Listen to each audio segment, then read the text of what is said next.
thank you so much for being Good. here. That was easy. Yeah. Was that okay? It was great. Okay. Thanks, everyone. Okay. Now what?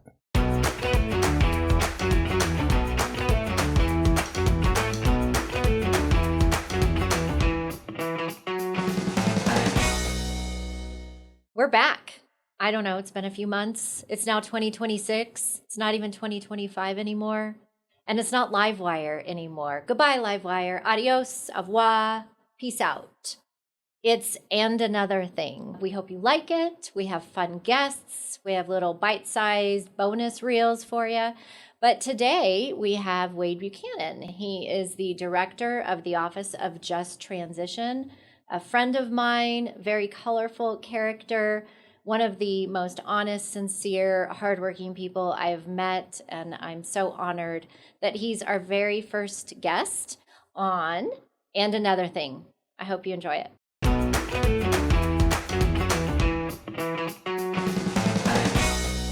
Okay, maybe I'm misremembering, but I thought you won like all state in curling or hockey or water polo or something like that. What am I thinking of? I have no idea. I got a hat trick in. You got to see? I got a hat trick in a college hockey game. Okay, I wasn't that far off. I scored 3 goals my entire time there, and they were all in one game. Oh my gosh. See, I knew it was some legendary tale. Yeah.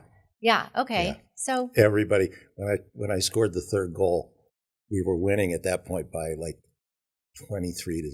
Okay. And which is the kind of game I could score a hat trick in. Yeah. And so everyone emptied the bench and came out and celebrated. And the other team was pretty pissed off about that. That is awesome. Where did you go to college again? I went to Colorado College. This was at Oxford. At Oxford. Okay. A man of many stories and tales. See, Yeah, I knew it was some ice-related activity. Curling. Water, yeah, okay. Because you said water polo. So I did say water. Melted Okay, ice. yes. Okay, I'm so glad you're here. The best episode, you said yourself, right? This will be the best episode we've ever done. Until the next one. Until we do it again. And also, you're our first guest on our rebranded, new and improved format. I am so honored. We are now And Another Thing is the title of our new podcast. So Wade Buchanan, director of Office of Just Transition. I like to say a friend of mine also. Yes, yeah. absolutely. I mean, for the last few years, we've gotten close. Our dear friend Pat Teagarden, Yes. that we lost a few years ago. You and I connected over Mr. Teagarden, a very dear friend of yours and mine. I've known Pat for 40 years. That's incredible. What a legacy person. Pat would get a kick out of all of these things we're doing now and what you're up to. You couldn't let him in here during the taping. We'd never get it. Oh, no. But he'd have his standard Pat Teagarden uniform, jeans, sneakers, and all of the statutes in his book bag. And for those who didn't know, that's the way he would go to the Capitol to lobby. Sure. Yeah. I remember even, people saying, Pat, that's all online now. You don't need to actually bring your statutes to the Capitol. Oh, we loved him. So, Wade, I guess I have a quick story, and you wouldn't even know this story because I only told my crew here recently. So I think it's when you were still at the governor's office, so 5-ish years ago, something like that. You came over for a meeting. We were in a big conference room.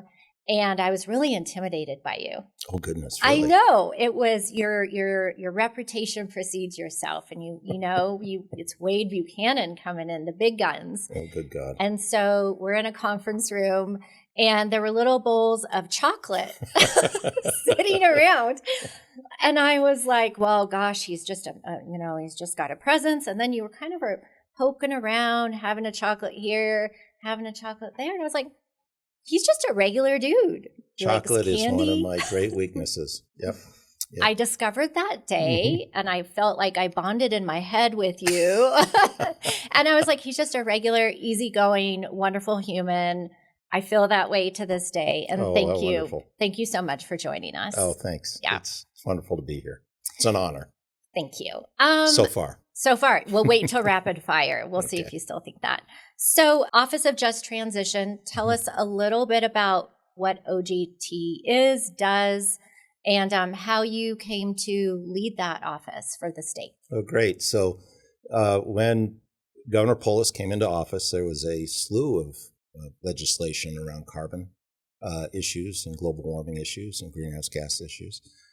And in that process, several people stepped up, concerned about the workers in the communities where there are power plants that burn coal or that dig coal in mines, and said, if we're going to be making this transition away from coal so quickly for sound environmental reasons, we need to do something for the communities and the workers that depend on that. So that was the gestation of the office, first office of its kind in the country. And our mission is to, as said in legislation, is to help communities that are largely in Colorado, rural, relatively small, some quite isolated, to diversify their economies and find ways to replace the property taxes that will be lost when the power plants and mines close, which is in some cases pretty significant numbers. 50% or more of the property taxes in some counties come from coal, and replace the jobs that are lost in the community.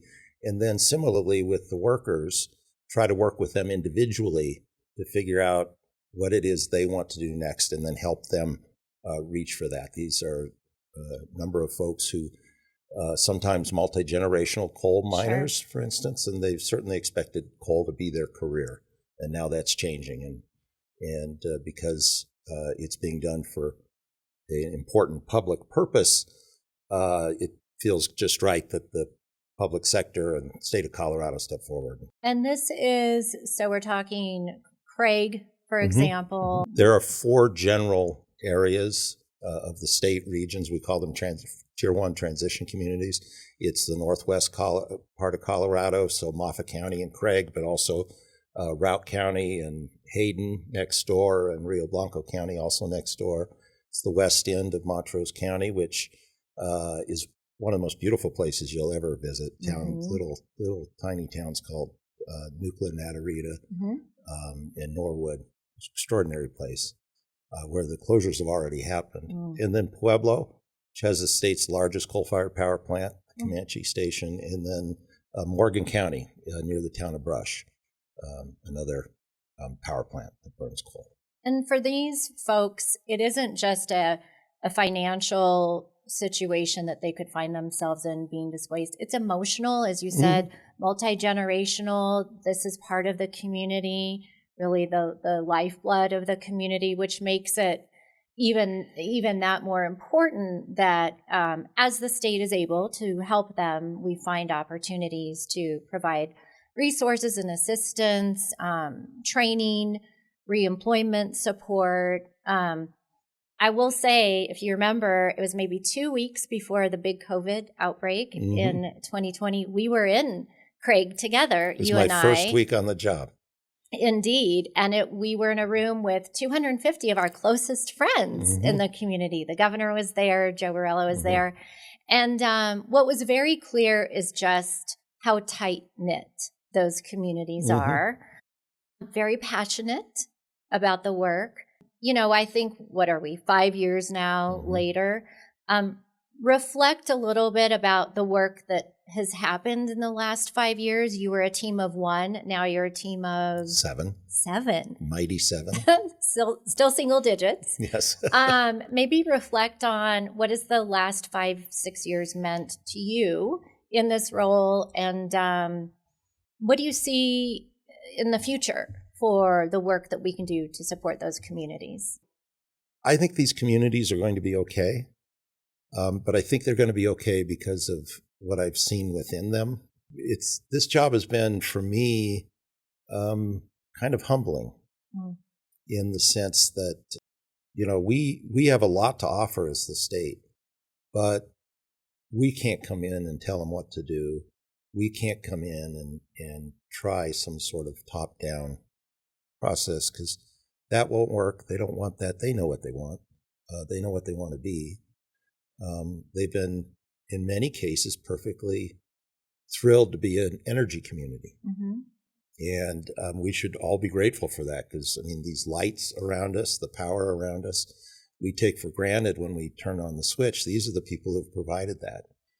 And they take great pride in that. Mm-hmm. And now we're asking them to make a very significant change in their lives. And the last thing we should be doing is come in and say, but don't worry about it. We'll show you what to do. Right. I mean, and that's I think one of the most profound things I've learned is to bring humility to the job and to try to shut up and listen. And then if we're going to make a commitment, to deliver on that commitment. And it's a challenging relationship sometimes. And I've often said to myself and to my team that the way we get through this is just put our heads down and do what we say we're going to do on their behalf. I don't know if I answered that question. You did in a very sensitive way. You answered that because you're right. Those relationships we need to respect. The local community, the history of this industry in the community. You know, we're from the state and we're here to help. Doesn't always land the way we want it to. It never lands the way we want it to. And it shouldn't land the way. And you're right, rightly so.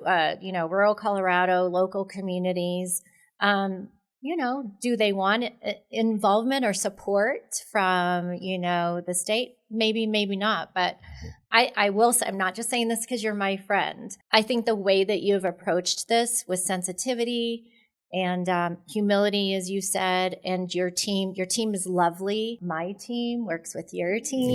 Yes. Very grateful.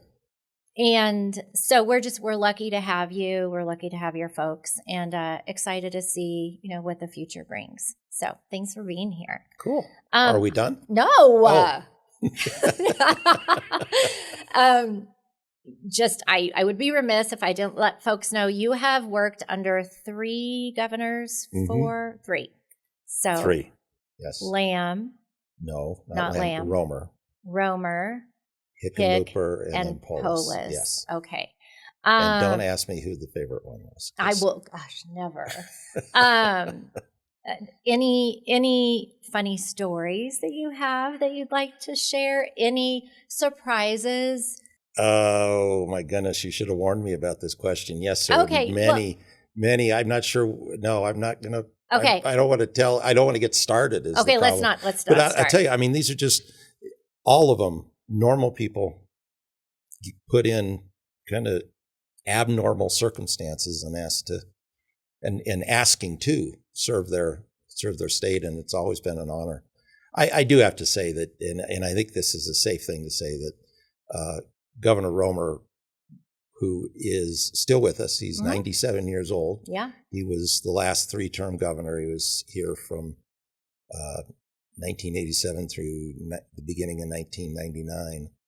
I was young and impressionable, and I learned so much from him. And I wouldn't have stayed in government service or policy work as a career, I don't think, if it weren't for the lessons I learned from him and the people around him. You think I was afraid of you? I was really afraid of Governor Romer. I served as a campaign person for his son, Chris Romer, when he was running for mayor, and I had to interview with Roy Romer in his home. And I have never been so terrified of a person in my life. And, he's like this, and he looks at you through his glass. Oh, gosh. I survived somehow. But he started out saying, so you think you can run a campaign? And I said, no, I actually don't think I can. An amazing figure, though. Yeah, I feel guy. Just fortunate to have been able to spend any time with him. He intimidated a lot of people, but I don't think he meant to. I don't think he did either. And once you got to know him, it was a completely different. Just a lovely human. 97? 97. Goodness gracious. And still going strong. That's amazing.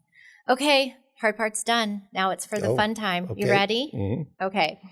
Is this rapid fire? It is. Okay. And I like to remind people, he doesn't have the questions. You might just be a rock star at this, and they might think I gave you a little preview. But I practice saying no comment. It's like this. No comment. All right. So, Wade, favorite sweet treat? Chocolate. That was a gimme. Favorite movie? Dr. Strangelove. Okay. Your choice. You look disappointed by that. No, I don't know. I was thinking like I'm channeling Pat Teagarden here. Like, what would Pat say? Oh, he He loved probably would say Yeah. that. No, no disappointment. Your choice of exotic pet. exotic pet. I've had a few mice in the house.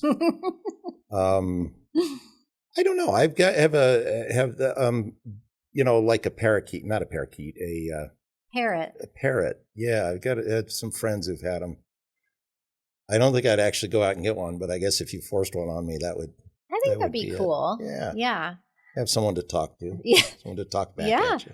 If you had all the talent and athleticism in the world, what Winter Olympic sport would you compete in? Oh my goodness. Tempted to say the luge. Oh. Moguls. I mean, I could never, and my knees would never. And I sit at the top of a ski run and just kind of panic. But yeah, that would be, Moguls. if you could do that, that would be Yeah. cool. Either that or, Big air. land a quintuple Lutz or whatever it is you do. Yeah. You could be the quad god. Or hockey. Hockey would be Yeah. fun. Yep. Yeah. Atari or dodgeball as a kid? Dodgeball. Okay. I almost stop and ask, what's Atari? Well, I know. That's what I said to the I'm team. 65 years old. I know. Well, I mean, the millennials barely know what Yeah. Atari is. So maybe it's just me. Maybe I'm just the only one. Most inspirational figure in your life? Well, we were talking about Roy Romer, so that one pops immediately to mind, but there are many others. Yeah, let me just, since Okay, we're rapid fire, sure. let me just say Romer. Favorite place to ski or visit in Colorado? I can't remember if you're a skier. Well, we talked about I haven't so- skied for a long time, but I grew up skiing. Okay. I love A Basin.